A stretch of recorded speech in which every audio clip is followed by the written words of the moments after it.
Every individual will have an incentive to consume a resource, but at the expense of every other individual, with no way to exclude anyone from consuming. So the solutions of tragedy of common include the imposition of private property rights, government regulation, or development of collective action.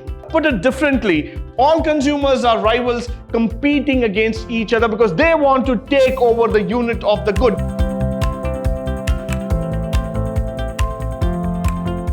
Good morning and welcome to the first session in Chapter 5, Unit 2, second semester, BCom, Sustainable Development, where we are going to speak about tragedy of the commons. Now, when we talk about the environmental economics, the tragedy of commons is a very, very unique and also a most interesting economic problem that we are going to discuss about. Now, what is this tragedy of common all about? Let's just have a look into it.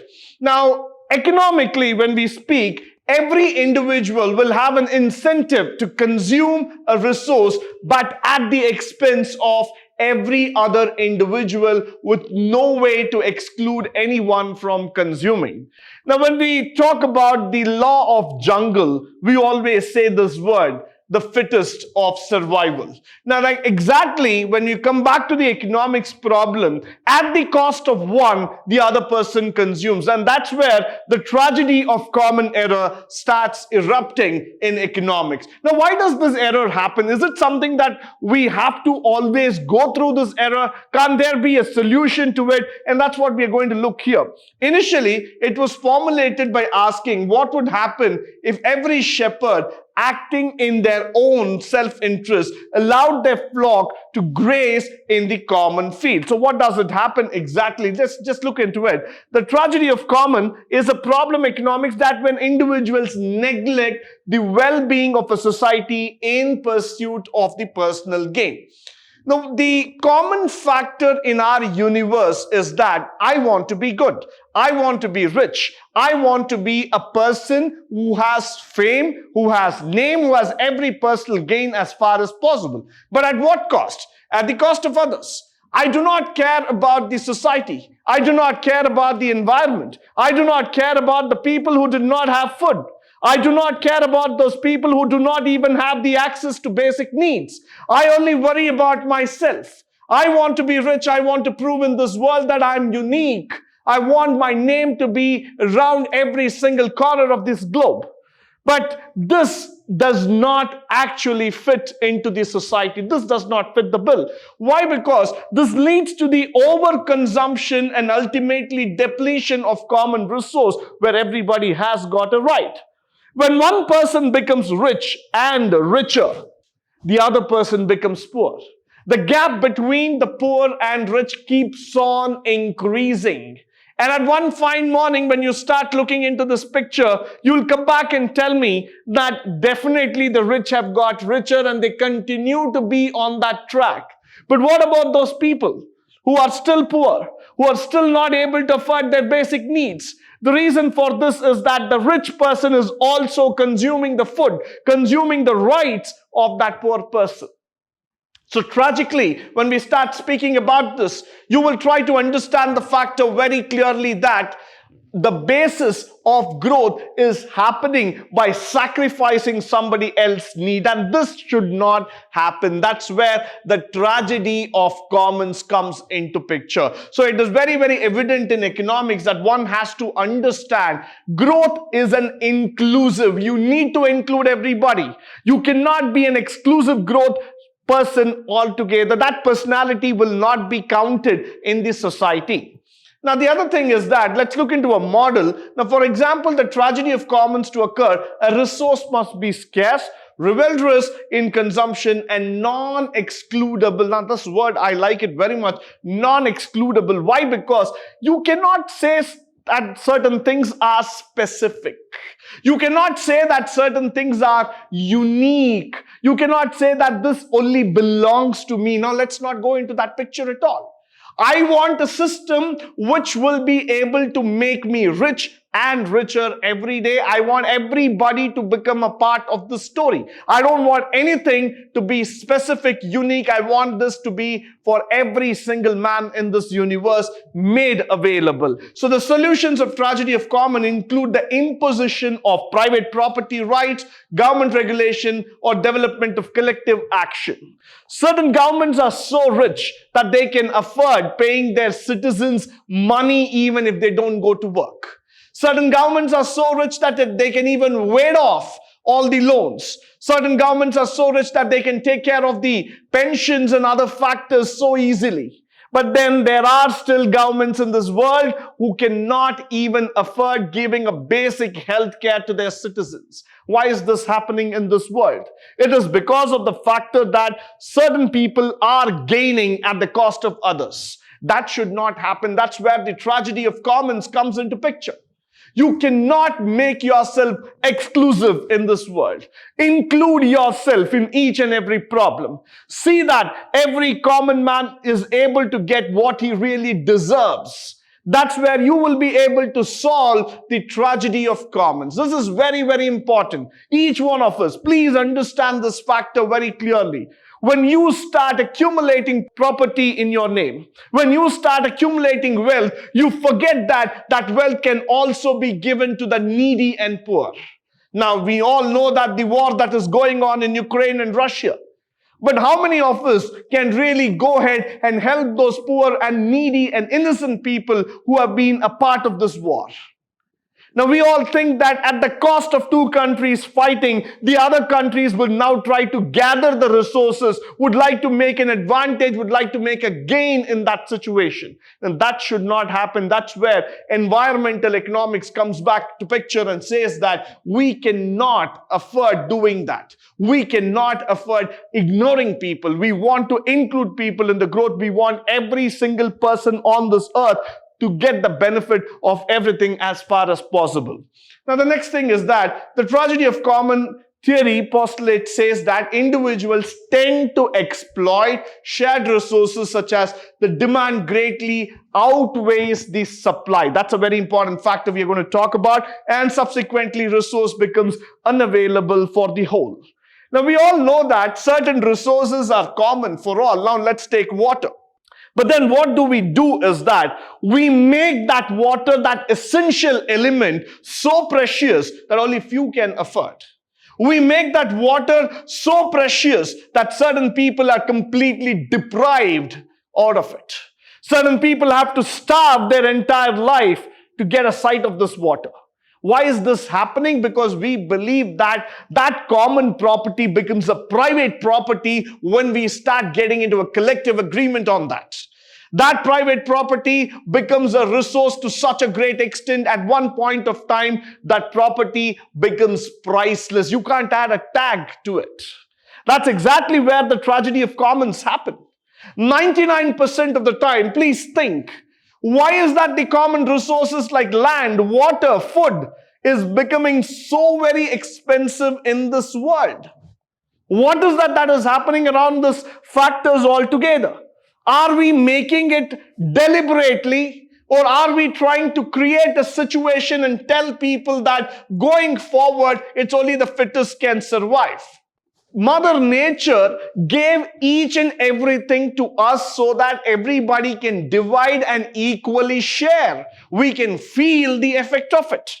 But unfortunately, there are certain private individuals where they create a demand more than the supply, make it even more expensive, and one fine morning, the resource completely vanishes.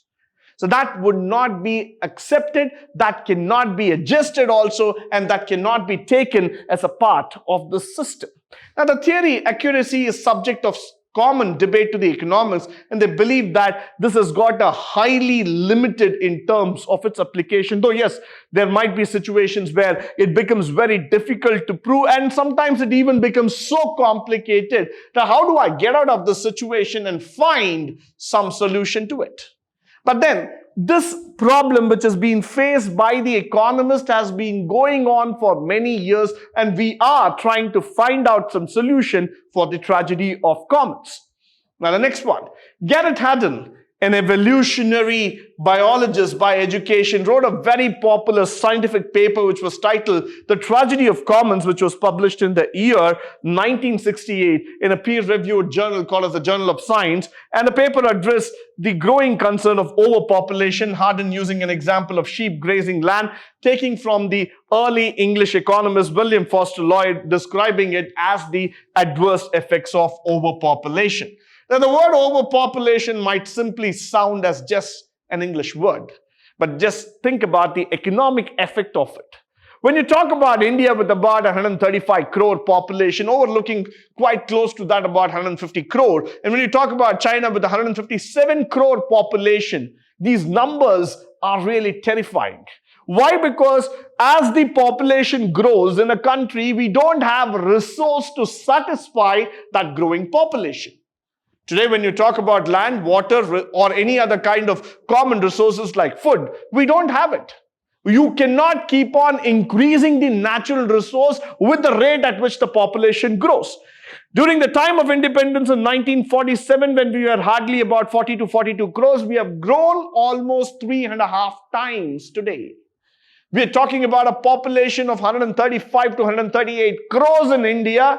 Is it manually possible, physically possible for each one of us to go ahead and satisfy the needs of the people?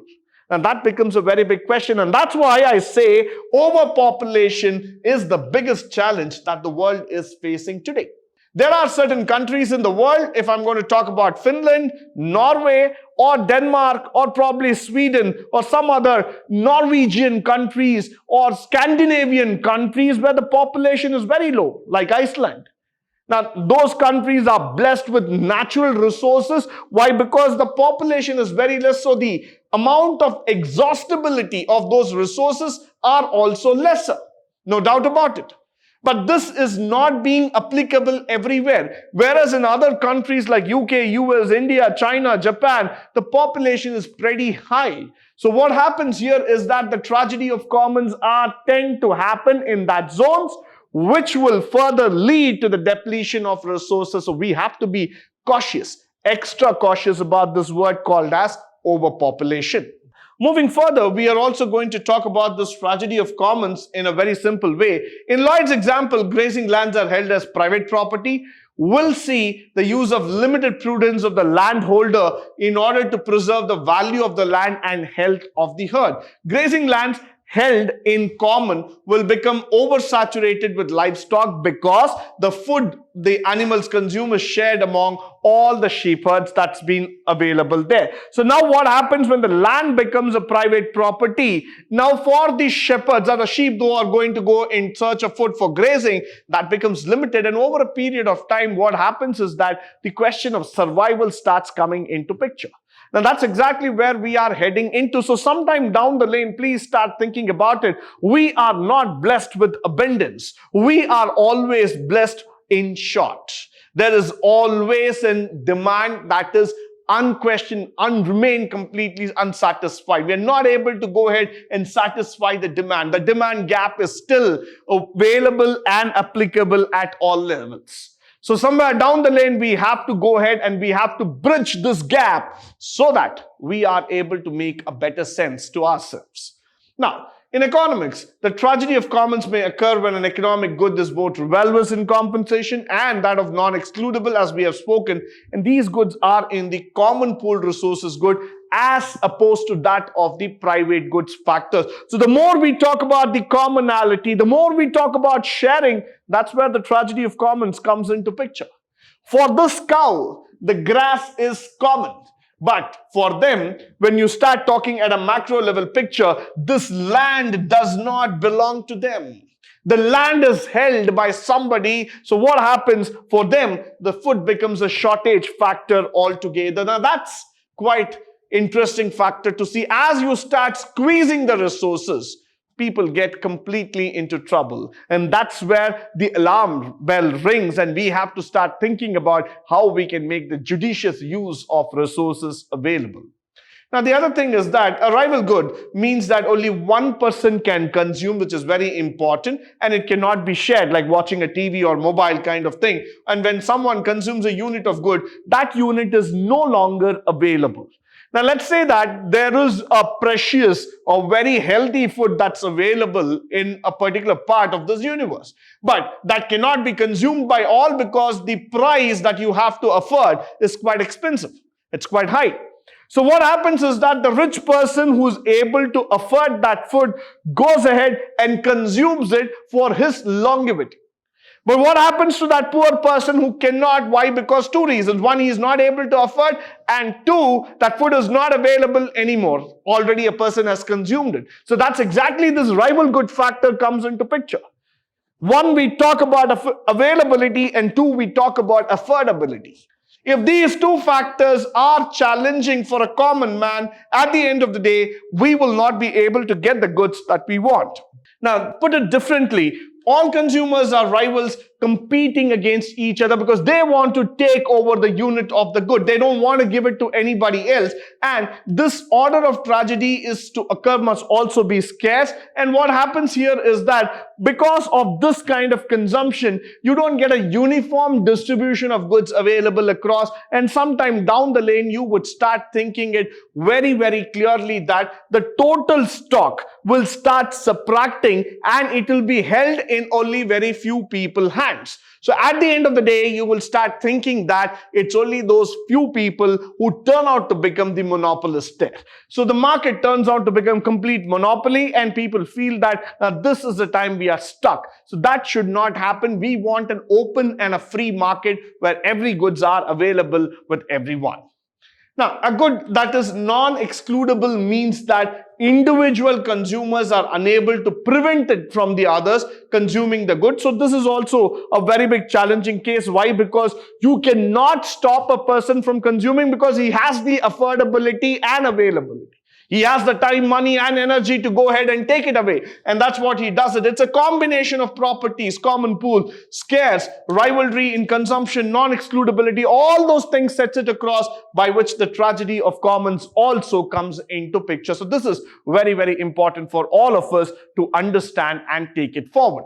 Now, in this factor, we are also going to talk about each consumer will maximize the value whatever they get by consuming the good. Yeah, they take the best time in terms of consuming the maximum value and they ensure that they consume the maximum part of that resource so that when it gets depleted, the other person will not have their share. So when it goes on like this, what happens here is that producing of the same variety of good or probably the same factor of good is not available in the market, by which what happens, it prevents others from investing, it prevents others from holding that good, and finally that good becomes completely exclusive. And that's exactly where the tragedy of commons starts erupting. Now, overcoming the tragedy of common of errors, let's start looking into it. A critical aspect to understand it is that we want to see the role of institutional and technological factors playing inside. We want it to be common. Human societies have to be evolved in such a way that not enforcing up the exclusive rights, making it very, very clear enough that this is available for all. We need to practice equality in terms of economic value rather than equality just in terms of theory factor altogether. Now, the regulatory solutions, that's also very, very important. One possible solution is the top-down government regulation or direct control on the common pool. Let the government have the control. Let the government decide whom it has to go. Let it not be under the hands of the private. At some point of time, we don't want that privatization to start coming up completely. Specifically, if you start in India, let's look at railways as an example. One side, we want railways, which is a very, very common pool, common sector, which has been shared by millions of people as a transportation usage sector altogether, as a transportation vehicle. This sector needs to be privatized. Why? Because the government feels that the revenue is falling down. It requires modernization. It requires a better support. Now, that might be the government's long-term view and plan. But on the other side, privatization is not the solution. Why? Because once it gets privatized, the jobs of hundreds and thousands of people who are working in railways might be in jeopardy. Second thing, once it gets to the hands of private, the pricing factor will play a very big role. And the third thing is that once it is privatized, the companies will try to compete against each other and try to hold back the resource. The availability for a common man would again come under question mark. So what happens here is that we are trying to make you understand about this factor very clearly, that the government has to take charge of all the common pooled resources and give access to the public. Then the governance comes into picture and we will be able to run the scenario even better. Now, assigning the private property rights over resources to individual, another possible solution. Yeah, we can give it to the others, effectively converting that common pool resource into a private good. Institutionally, that depends on developing some mechanism to define and enforce certain private property rights which might occur as an outgrowth of existing institutions. So yes, we can give this right factor to certain individuals who are ready to take up the responsibility and make sure that the resource is available at the right time, at the right place for the commoners. And it's a collective solution. So this brings in the factor that, overcoming the tragedy is by through a cooperative collection solution method, where we will be able to bring back those factors, where we will be able to bring those common pooled resources together so that every commoner is being able to make the best use of the resource that is given. Now, the other factor that we have been talking about in the collective is that by limiting the use to local farmers and herders, managing using of the practices such as crop rotation, seasonal grazing, providing of enforceable sanctions against overuse, these collective arrangements can be bottom solution in order to prevent this tragedy of commons. But those are some things which have to be practiced religiously, and we need to bring in a long set of rules and regulations into these factors. With this, I come to the end of this session. I hope and believe that all the resources presented through this presentation would be of a great value to you, both in terms of theory as well as in the practical walk of life. In the upcoming sessions, we will be looking into some of the important concepts in environmental economics. But until then, stay tuned, stay blessed, and stay enlightened forever. Thank you once again for joining me today on this wonderful session.